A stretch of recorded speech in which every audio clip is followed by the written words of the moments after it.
प्रश्न हा नाही आहे रे की तू किती MCQs आज सॉल्व्ह केलेस. प्रश्न हा आहे की त्यातले किती MCQs तू स्वतःहून सॉल्व्ह केलेस, कुठलीही मदत न घेता. म्हणजे मागे उत्तराची हिंट बघितली, उत्तर हे आहे, मग त्याला रिव्हर्स कॅल्क्युलेशन आपण करत गेलो, अच्छा अच्छा अच्छा हा फॉर्म्युला वापरायचा होता, मग तो सुटला. त्याला काही मजा नाही आहे, त्याला काही अर्थ नाही आहे. किंवा तू गुगल करून टाकलास डायरेक्ट प्रश्न, गुगलवरती तुला हिंट मिळाली आणि मग तू सॉल्व्ह केला. याला काही अर्थ नाही. का माहिती आहे का, या सगळ्या गोष्टी ना तू जेव्हा खरोखर परीक्षा देत असशील ना तेव्हा होणार नाहीत. मॉक टेस्ट देताना तुला हे जाणवलं असेल की ना घरी आपण असं त्यावेळेला सुटतात, आपले 100 प्रश्न सुटतात, पण जेव्हा मॉक टेस्ट द्यायला जातो तेव्हा टेस्टमध्ये ते सुटत नाहीत आणि आपण ब्लँक होतो, निगेटिव्ह मार्किंग खूप होतं, घाबरतो.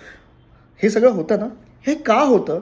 कारण आपल्याला ना स्वतःच्या खांद्यावर जबाबदारी घेऊन स्वतःहून ते प्रश्न सॉल्व्ह करायची सवयच राहिलेली नाही आहे. इंटरनेट सगळ्यात मोठा कल्प्रिट आहे, सगळ्यात मोठा.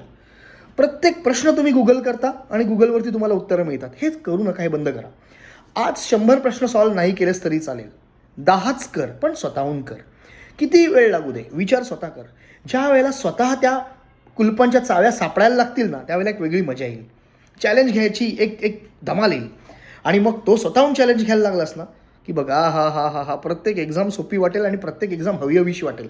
परत जाऊया एक्झामला, परत देऊया आपण हे सगळे प्रश्न, असं वाटेल. ओके, घाबरणार नाहीस तू. सो स्वतःहून करण्याचा प्रयत्न कर. खूप प्रश्न सोडवणं गरजेचं नाही आहे. जे सोडवशील ते स्वतःहून कर. आणखीन एक गंमत सांगतो. हे जे तू समजा 100 प्रश्न सोडवलेस, ते 1000 सोडवलेस, तर त्या 1000तला एकही प्रश्न तिकडे येणार नाही आहे एक्झाममध्ये. तो प्रत्येक वेळेला नवा असणार आहे. पण स्वतःहून जर सोडवायची सवय लावलीस तर कितीही नवा प्रश्न आला तरी तो सोडवण्याची धमक आणि सोडवण्याची मेथड तुझ्या डोक्यात तयार झालेली असेल. ती तुला परीक्षेत मदत करणार आहे आणि तुला पॉवरफुल फील करणार आहे. कळलं? विचार कर आणि हे कर, मजा येईल बघ.